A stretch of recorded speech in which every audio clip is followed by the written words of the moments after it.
สาวมะกองสแนลสบายดีบันซวยละเนาะยังไงเจียจีนบังเลยจีนจะบังอะไรวีให้เลยเนาะไหนเลยเนาะจีนนี่ขอจีนหน่อยแล้วเนาะขออภัยเด้อตัวไหน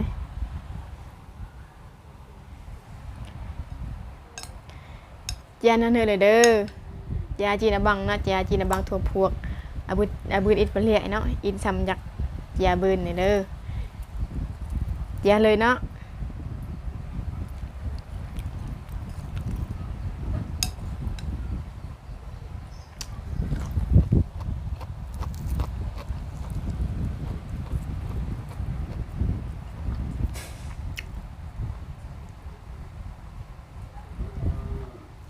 จีนจดเรียนหน่อย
อาหาร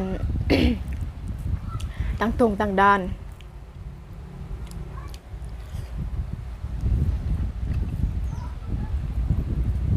อาหารสัตว์ป่า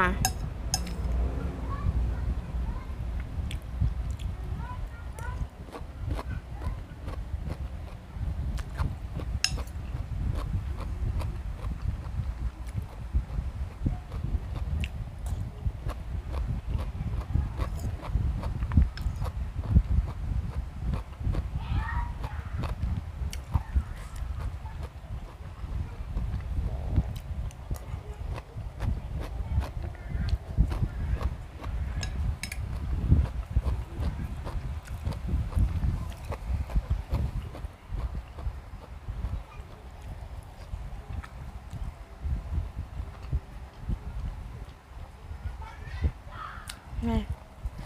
มันปีแล้ว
ปันอาหารให้จ่วย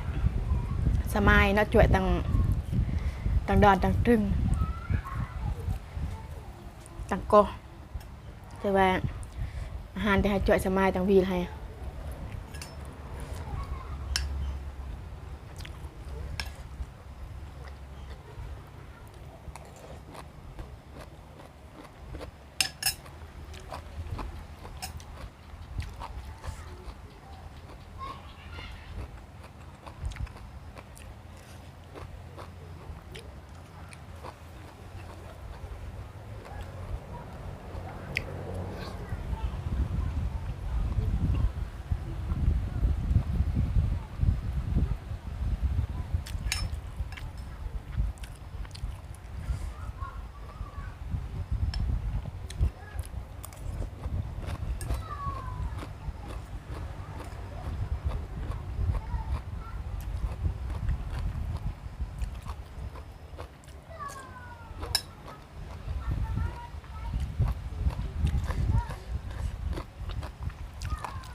เสียละซอยเสียไก่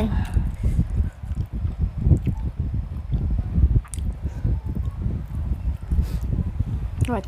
จะเสียแล้วหมักจะซอยเสียไก่นะไม่หมักจับเลยก็เลยอิ่มแล้วซอยอันเจียเจีย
Chai rơi tầm bộ nhưng mà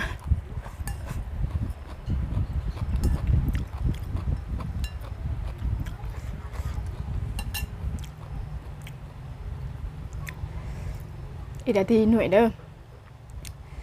ทางบวงทางนาที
abang alai ne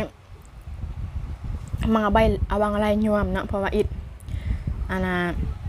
มังนอกกลักอันน่ะจีนนี่นะยอมยาแอมลงหัวต้มตุเจียวกับแอม